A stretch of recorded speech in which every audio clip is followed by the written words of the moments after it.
this bill was the straw that broke the camel's back because literally it sent me to the bed. Like, it sent me to the bed for a week. A week. I was not getting out of bed, which I've never done. And what I mean is I literally did not get out of bed for a week. Like, I would go to the bathroom. I would get some food sometimes. I was done because I was so deeply upset about how no matter what I'm doing to do my part, no matter how much I keep getting knocked on my ass and getting back up, the hits keep coming. Creating a life that is authentic, bold, and purposeful takes audacity and truth-telling. It takes disruption. That is what it means to be a professional troublemaker. Professional Troublemaker is a best-selling book, this podcast, and frankly, a life habit. And I'm your host, Luvvie Ajayi Jones. I'm here to bring you perspectives, deep dives, and conversations about culture, business, life, and leadership. And welcome to Season 5, which I'm really excited about. This season is dedicated to the glory and grit of entrepreneurship.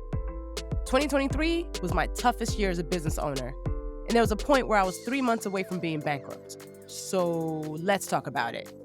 Let's get really real about running your own business, the good, the bad, and the ugly.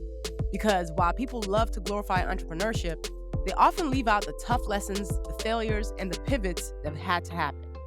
My hope after this series of episodes is that you feel more informed about what it truly takes to run a purpose-driven business.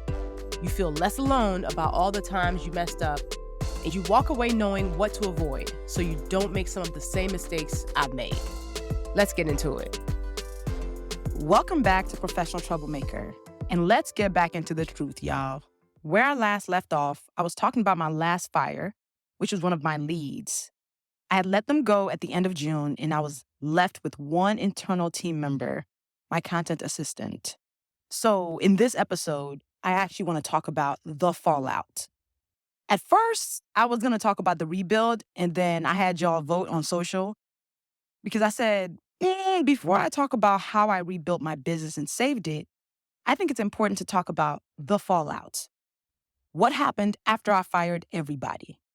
What did I find that surprised me? What were the holes and gaps I had to plug and find solutions for? What were all the things that happened in the aftermath of me basically letting everybody go and resetting my company? Because let me tell you, a lot of things happened. And this story won't be complete without me talking about all of those things. Beyond that, I also want to talk about how I felt as it was all happening. Let's talk about how it left me and what I had to do to heal from a moment that really scarred me in a way that I was not prepared for or expecting. We don't talk enough about entrepreneurship as a source of trauma and triggers.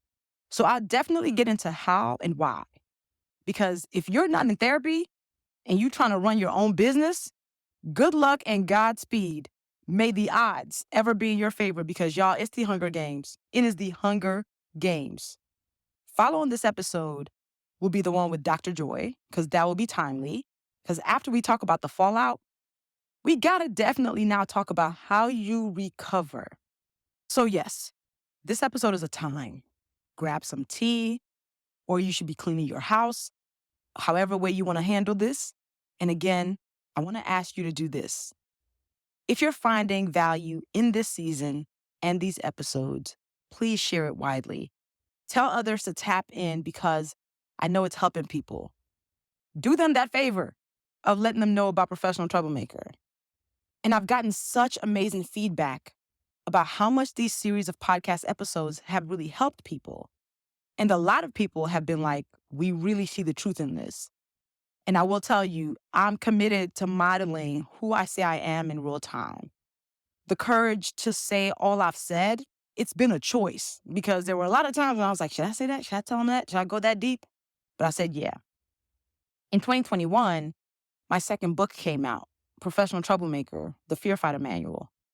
And I wrote that book because I wrote it for the version of me who was afraid of doing big things, who sometimes got big opportunities and sometimes doubted whether she could rise to the occasion.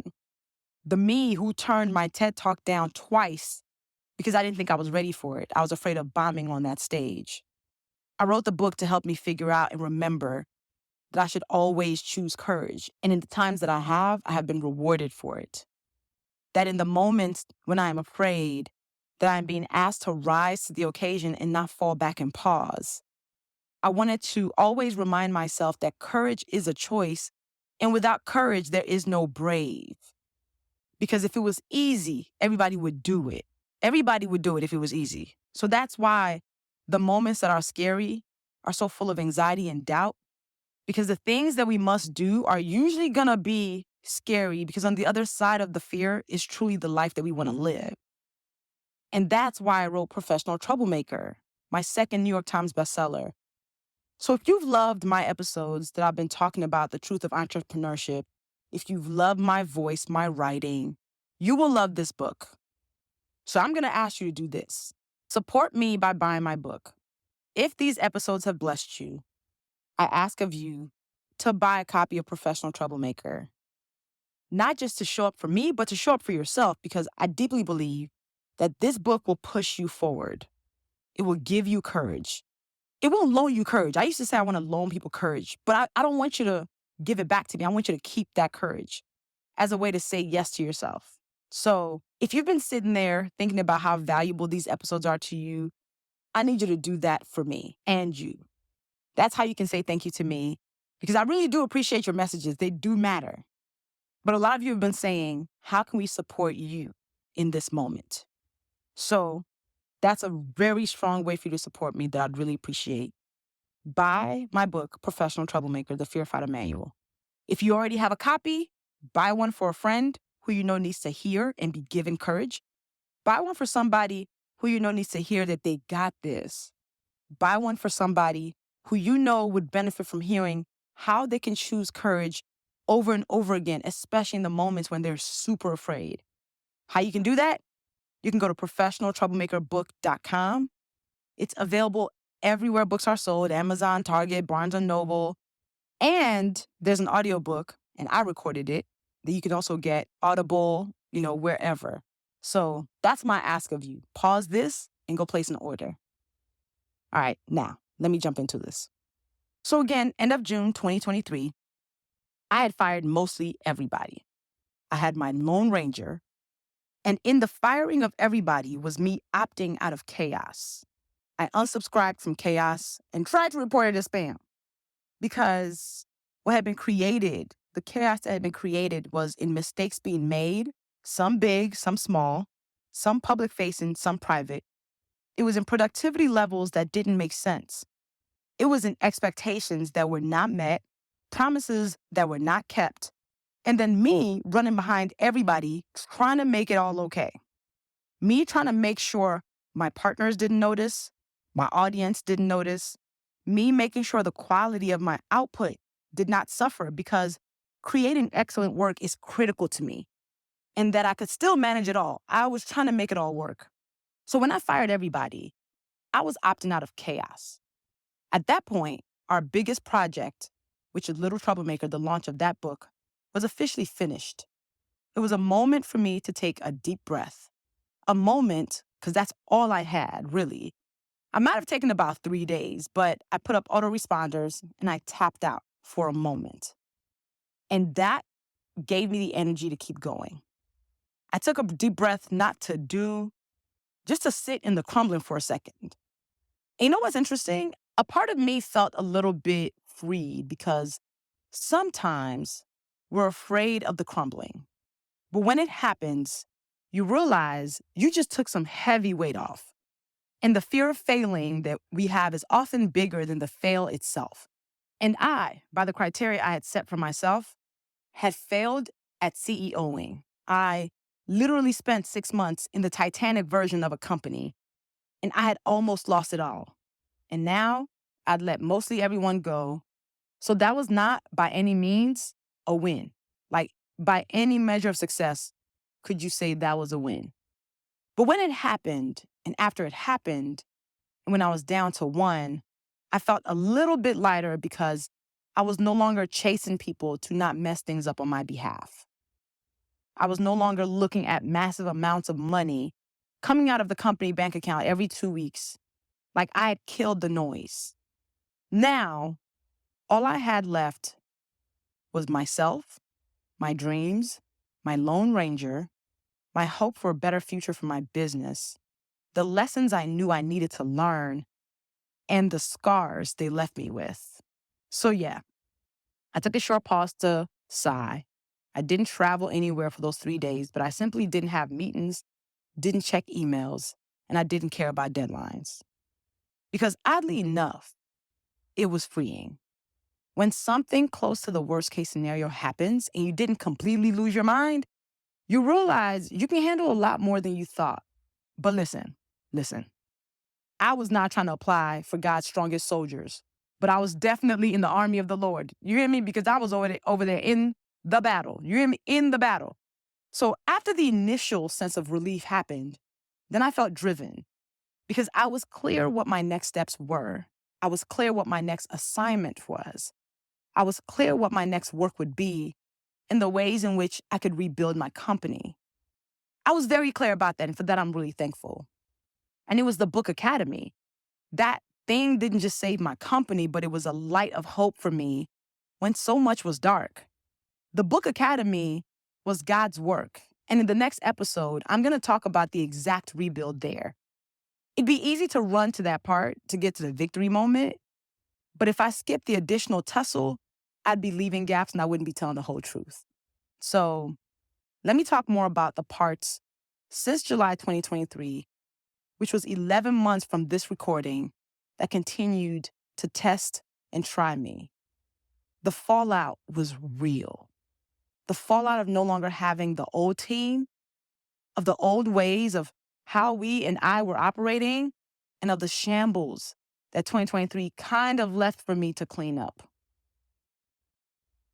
All right, so let me dig into this one. One of the biggest consequences of all that had happened with my business is that I lost trust in myself. I didn't know how to trust myself anymore. And that is one of the biggest scars that I had to work through.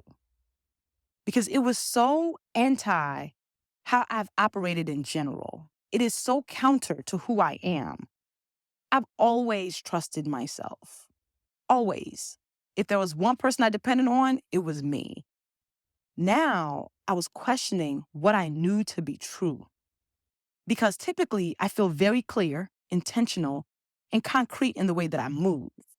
And I feel like that's led me here. And in the way God leads me, I'm very decisive with people, with decisions, with situations, with my opinions. I'm decisive.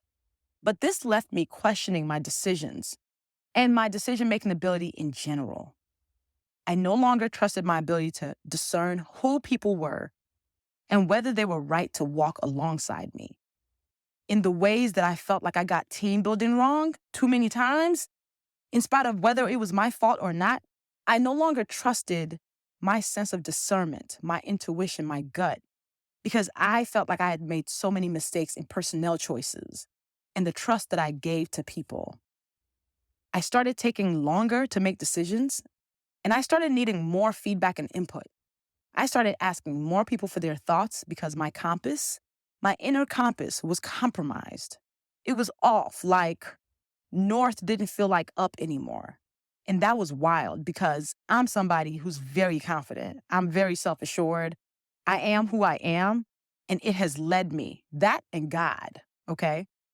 When I was talking to my therapist, she pointed out to me all the ways I was giving people the grace they hadn't earned, especially after they made repeated critical mistakes. And honestly, my trust had been breached so many times, so much for so long, and I was disappointed in myself for allowing it. So I knew there was a healing opportunity in that. I knew. In the past, my old therapist, may she rest peacefully, had asked me one day, why do people have to burn your house down for you to let them go? Why do you have to give people 8 chances for them to prove to you that they don't belong next to you? And she was like, ultimately, it's because you wish people would do that for you. Man, Dr. Patterson used to read me for filth. Okay, read me and drag me. I loved her. Like, ma'am, you ain't gotta snatch every one of my edges out. I mean, you really do. Because wow, we often extend treatments to other people that we wish for ourselves. We project how we want to be treated sometimes. And a lot of times, we aren't creating the boundary that we should because we're sitting in wish and hope and potential. And for me, what it meant was I had been putting myself in the line of fire for other people's well being for longer than it should have gone on. And because of it, I was holding that and almost punishing myself for not making the quicker decisions to fire, for not identifying the red flags quicker on people who I had hired, and for allowing people to make not one, not two, not three, not four, not five mistakes before I finally said, you know what, you gotta go. So, me as a leader, I felt I had compromised myself. So, that's one big way that this fallout affected me. That trust piece, a big way. And in me not trusting myself, I also wasn't trusting God to order my steps like He always has. I'm gonna get deeper into that on another episode because the aspect of faith in all of this is a deeper topic. Another consequence of all this raggediness was I was really stressed and possibly even depressed. Like for a long time, I've prided myself on being able to stay cool under fire. I am relatively even keeled most of the time. I laugh easily. But during this time, during all of 2023, I had lost some of my quickness to laugh. I had lost some of my joy in the stress of trying to balance what felt like a tornado of errors. And I was absolutely just the most stressed I've ever been. I was exhausted, like so tired. Sis was not doing well, okay? Imagine the juggling of 1,000 things. And every time I thought I had a handle on something, the rug got pulled out from under me, okay? And related, I was angry, like pissed. Because what also ended up happening in this fallout was I kept on finding more things and more holes to plug. I kept on finding more mistakes that they left behind. I kept finding more things I had to fix because some of the things that my old team had done. One of those things was our company Dropbox. Dropbox is what we use as our central repository system. It's our central organization system. That and Google Drive. What is in Dropbox is what's finalized. What's in Google Drive are things we're still collaborating on. And let me tell you, all of it was a mess. If you know anything about me, you might have gleaned this. I'm a Capricorn, type A, very organized person. Even my personal files and Dropbox is organized. I basically manage my whole family's photo library, okay? I had built a system for our company that's intuitive. In our Dropbox, we have a folder for finance, content, brand assets, legal, operations, partnerships and projects, human resources. We have systems, y'all. Like we actually have an SOP library, okay? A library of documents that only exist to tell you how to do your job. There's no need to guess what needs to happen to files you're working with. In fact, remember I talked about how I had instituted something called Foundation Fridays to allow everybody to have at least one dedicated hour a week to do these types of cleanups and organizing the files. Like make sure things are renamed, make sure things are in the right place. And when I tell you, my team had our Dropbox in complete disarray and shambles. Thousands of files not properly named or in a folder that would make it, you don't even know where the folder is, right? One person that we let go of, when we went into her files, had 79 untitled documents. 79, like I wanted to fight. So now we had to go through each document individually to know what was it for. Was it important? Did it need to be deleted? All of that. Our content, bank, and library was in complete shambles. Like my eyes were twitching. It was bad.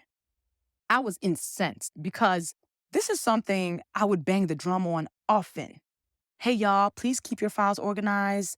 Like, this was even something I told my leads, yo, keep track of this. Make sure your files are important. Like, make sure your files are properly organized. Because what is the point of your company's assets if you can't find or use them, if you don't know where nothing is?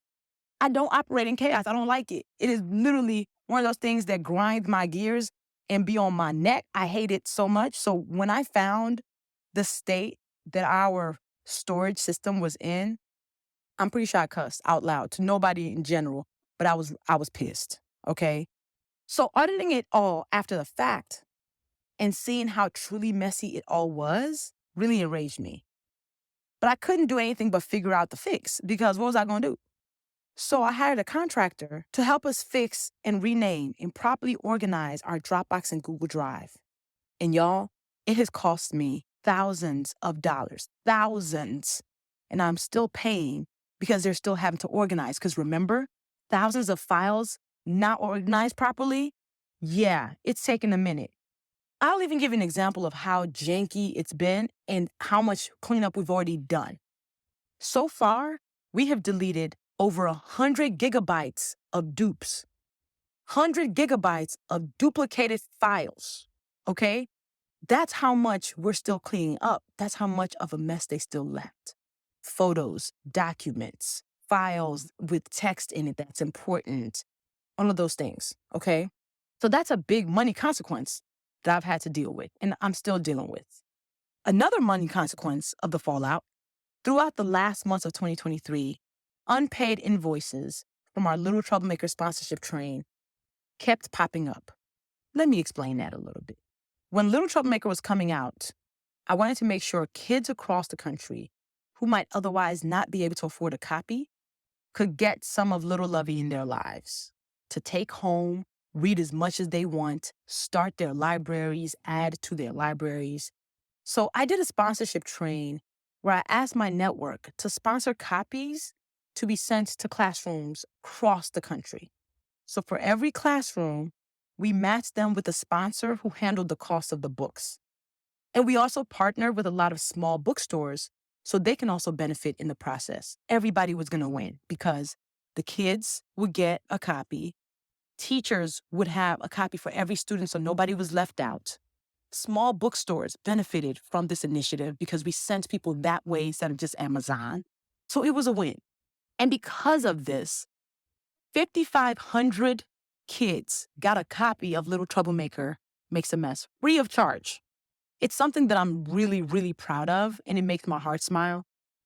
So in the middle of all the raggities that my team was doing, that honestly kept me going. Like, it really made me feel good. I was feeling good about staying late and verifying our sheets and seeing the number going up and being like, yes, another kid is going to get this book in their hands. Like, that really moved me.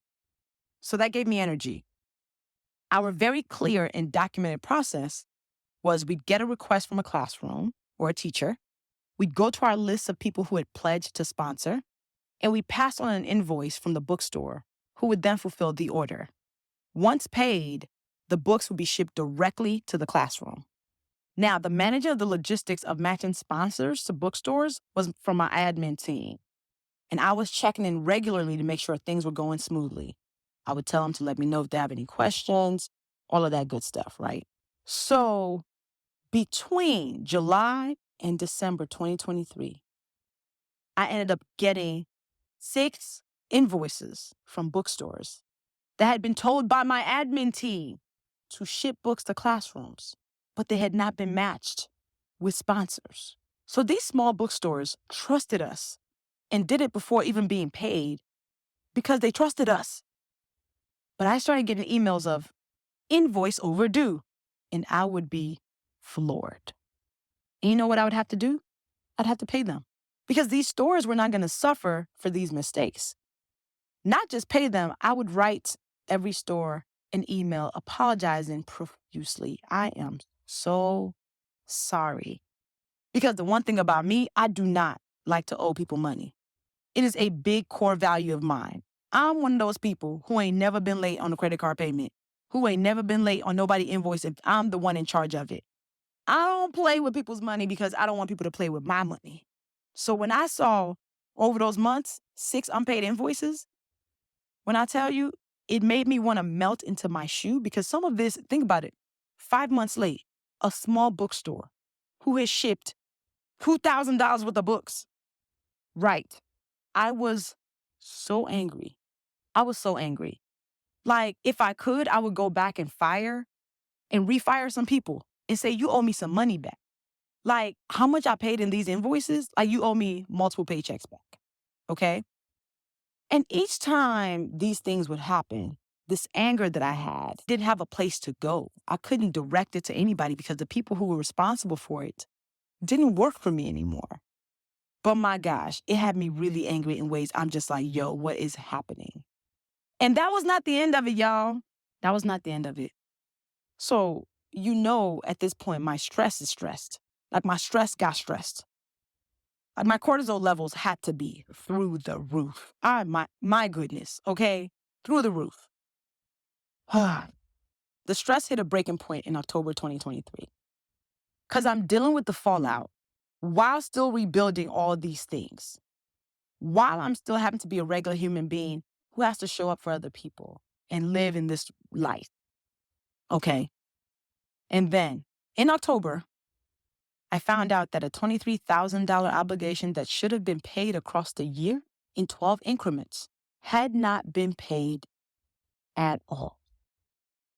So in October, the year is almost over, and I basically have 6 weeks to pay $23,000. At that point, I immediately fired my bookkeeper and my finance team because for it to have happened was nothing but negligence. It is what I am literally paying you for. And I was paying them a lot of money to make sure I don't have to worry about any of this. But turns out I had to worry about it because a $23,000 bill that you're not expecting in October during a year that has already stressed you out, during a year where you've already felt like you bled money. Yeah. So it was like just when I thought I was finally righting the ship, a wave would come and knock me off my ass. And this particular one finally knocked me on my ass for real. Where typically in the past, what I was doing was a disappointment would happen. I'd get up, I'd dust myself off, feeling a little bruised. I'd put it in a box in my chest and I'd keep it moving. I'd be in the next meeting. I'd be at the next trip. I was unflappable, even though I was still flappable. But this bill was the straw that broke the camel's back because literally it sent me to the bed. Like, it sent me to the bed for a week. A week. I was not getting out of bed, which I've never done. And what I mean is I literally did not get out of bed for a week. Like, I would go to the bathroom. I would get some food sometimes. I was done because I was so deeply upset about how no matter what I'm doing to do my part, no matter how much I keep getting knocked on my ass and getting back up, the hits keep coming. I was angry. I was frustrated. I was sad because I didn't know how to fix what was happening.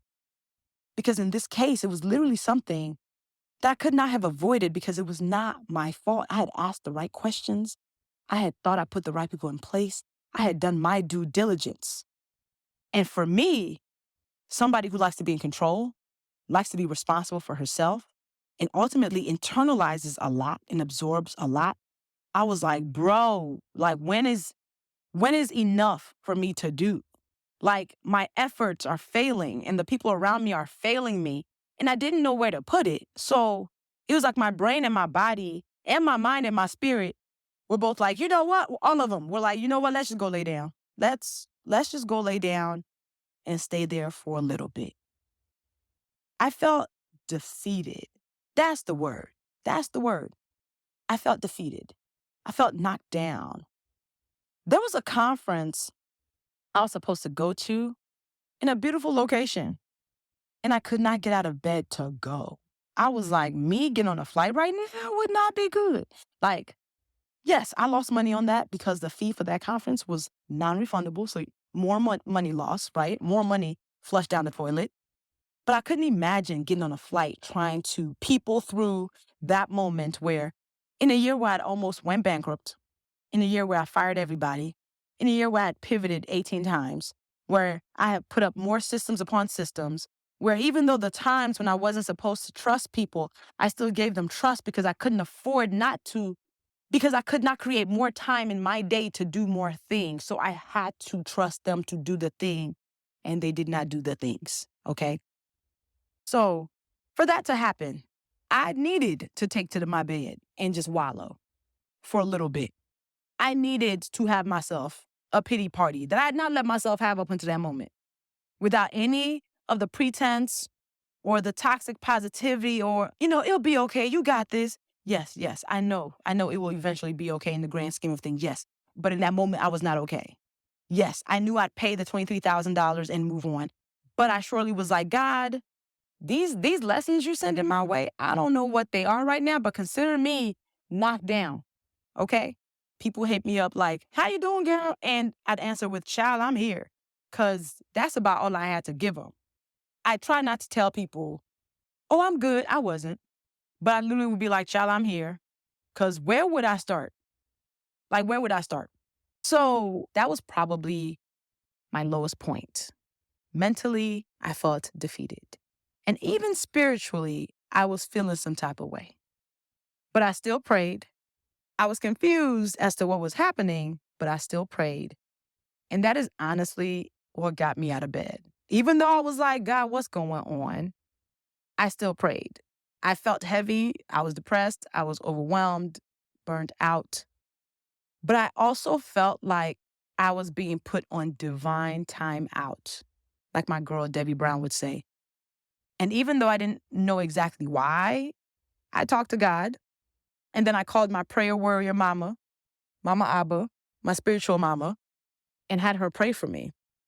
And I remember that day, like the wise queen that she is, she listened and then she prayed. Because, older Black women have a main line to Jesus. Like, and she an older Ghanaian woman, Mama Abba got a main line to Jesus, okay? And I remember feeling like something lifted off my body. Like the weighted blanket that I felt like I was under got lifted. And a wave of surrender came over me. And I decided, you know what? This is what it is right now. You just got to ride the wave. This is the storm that is clearly here to teach you something. You might not know what the lesson is right now, but there is something happening that is clearly asking you to reset in a big way. Like, even as I laid in the bed, I knew that I was being called to reset. I might not have known the exact lessons in that moment, just like how when you're lost at sea, there isn't a map for you to look at to get you back to shore.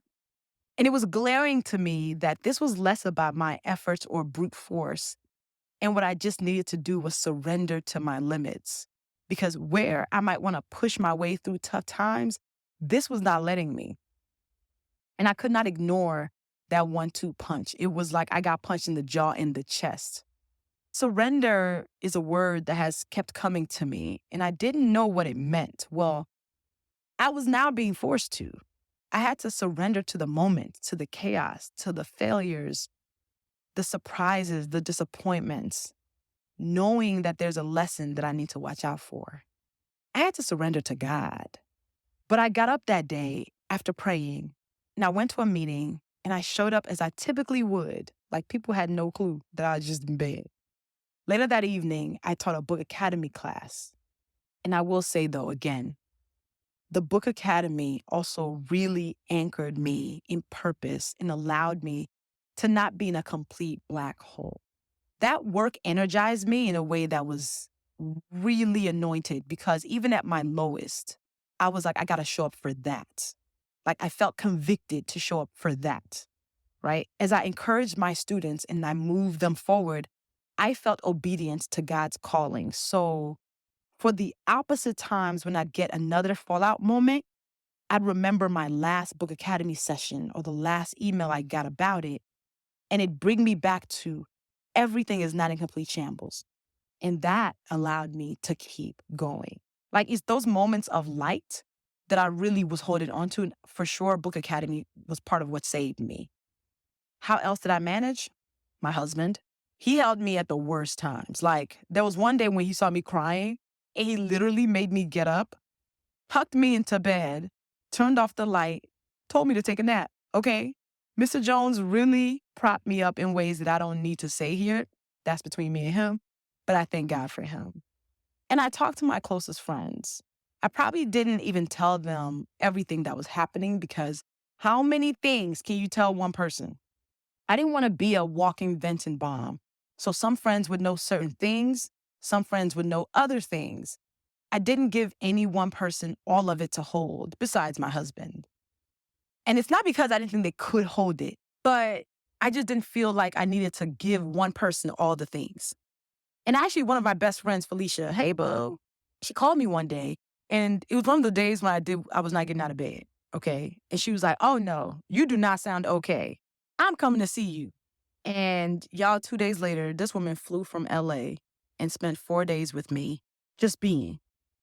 And we had a blast, just laying on the couch and eating snacks. And just, she was feeding my soul. And I thank God for the village that He has swaddled me with to walk me through life. I'm so thankful for them.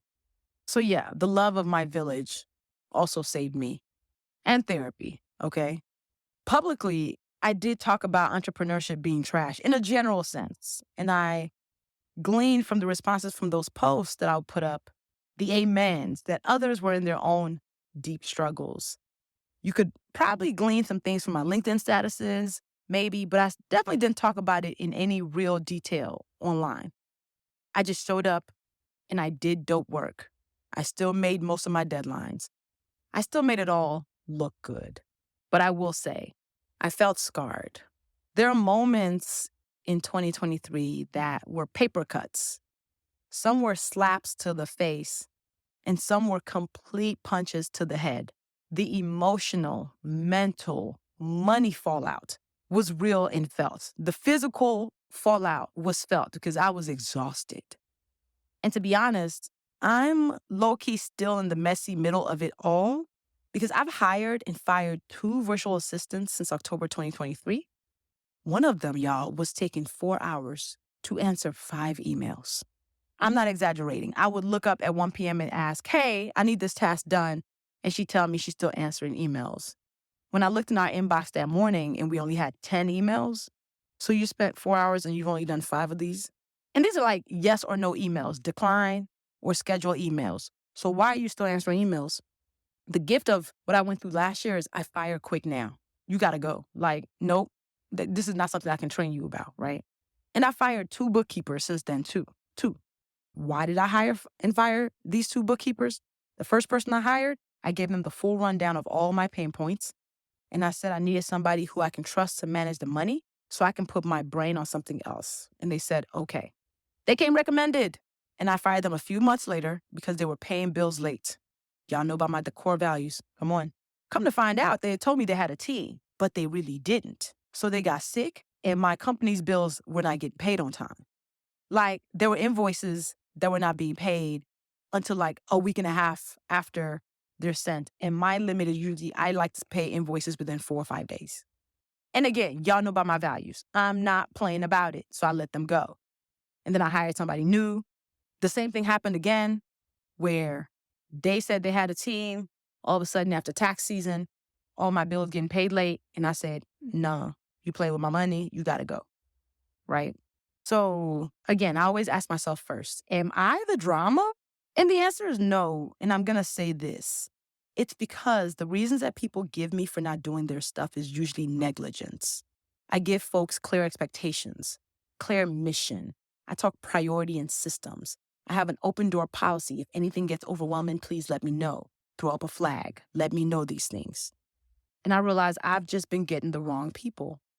So if anything, my mistake is that I kept on hiring too fast because I'd go, I need this hole plugged. I need somebody in this place. I was hiring too fast. In the rebuild episode, I'm going to talk about the reset and what my team looks like now, how I've slowed down considerably, and how I'm rebuilding my trust in myself. I am in active burnout recovery. I'm in healing mode. Your girl is not just rebuilding her company, but herself from ground up. And in this rebuild, I'm still managing to make my impact and do my work. Here's my superpowers. I'm an amazing writer.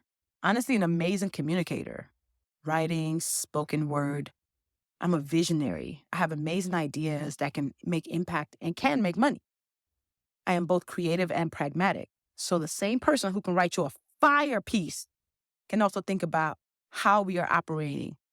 Because I think in terms of math, I think in terms of systems, and I have been blessed by God with the gift of not fitting in. I know I am extraordinary, and that's God's favor in my life. That's God's blessings showing up. So I don't take that for granted. What I am trying to do with my gifts is to serve people with intention. There's a quote that's like, find your gift and exploit it in the service of others. That's the mission for me. That's my mission. That's my goal. That's my destination. That's what I want to do, and that's what I am doing. That's what I'm going all in on. I'm in the end of the fallout and in the middle of the rebuild, but I'm more in the rebuild right now than the fallout. So I'm thankful for that. In my rebuild episode, I'm going to talk about why the crumbling and the fallout allowed me to honor God's assignment for me. Why I now know it all unfolded as it should, divinely ordered.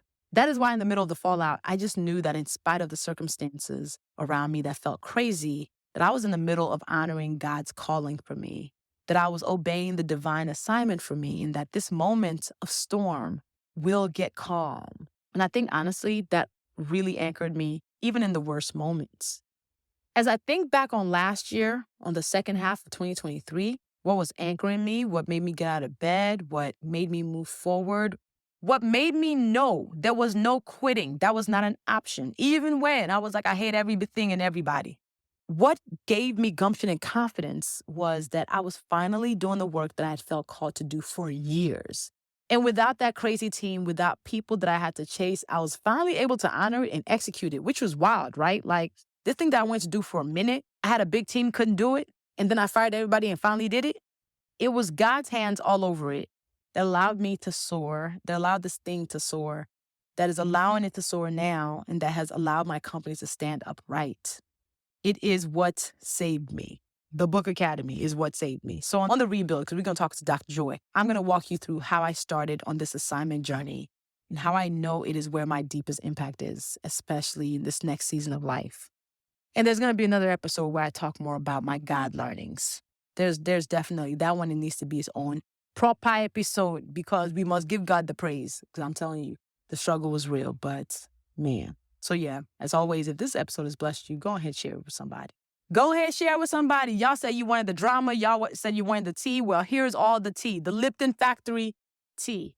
I want to hear your thoughts on this episode. I really do. I really want to hear your thoughts. So if you have any questions that you want me to answer about business, go to askluvvie.com. But in general, take to social media and let me know what you think about this episode and what I went through. Did you go through anything like it? All of that good stuff. So yeah, next episode. Talk to you then.